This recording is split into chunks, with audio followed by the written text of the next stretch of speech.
Hello, this is Dr. Roger Elmer, Advanced Neurospinal Solutions, and we want to get back on the stress kick here. We're talking about stress. The month before that, we were talking about sleep. The month before that, we were talking about cranial nerve 10, and we're going to see how interrelated some of those things are in what we're talking about. Well, we talk about stress. The reason why I want to address it is because there's so many misconceptions about stress. There's so much out there by supposed gurus and supposed people who are in the know, and they frankly do not know what they're talking about when it comes down to the neurophysiology of stress and particularly the ways that we work with stress rather than deal with stress. We'll be talking more about that, stress management versus what I call stress direction, where we drive our own stress patterns and make it a positive experience every time. So, but in this, we want to talk about stress versus stress and adaptation. What is stress really? Number one, I'm going to tell you, all right off the bat, stress is good. How many people are telling you that, right? Just about no one. Stress is bad. It causes all kinds of health conditions. It causes blah, blah, blah, blah, blah. Wrong. Stress is vital.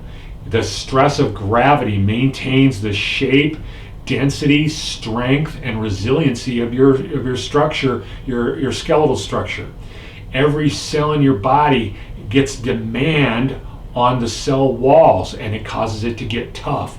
We call that the adaptation response. And if there was one thing, because I do so many things in my clinic, and they all look different and separate, and to me they're not. I operate with one major law. It's the law of adaptation. Everything that I do is to stimulate, to cause the system to have to adapt, and that becomes the therapy.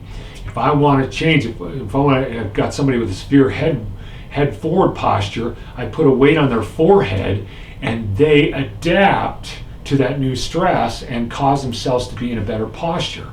And so I have to fit it and make sure it's not too little, that it doesn't create a response, and that it's not too much to create what we call a reaction. So that's the concept of adaptation. We've already talked about this related to COVID and being sequestered and away from everybody, how that decreases our immunological load. So our system becomes weaker at handling immunological stresses. We become tougher if we're out there. So in terms of stress, we need stress. It's vital for us, and we need to start seeing it that way. We need to see that it's helping us grow. Now, in terms of stress in our lives, we need to know how to work with that stress and not just deal with it. So we'll be talking more about that.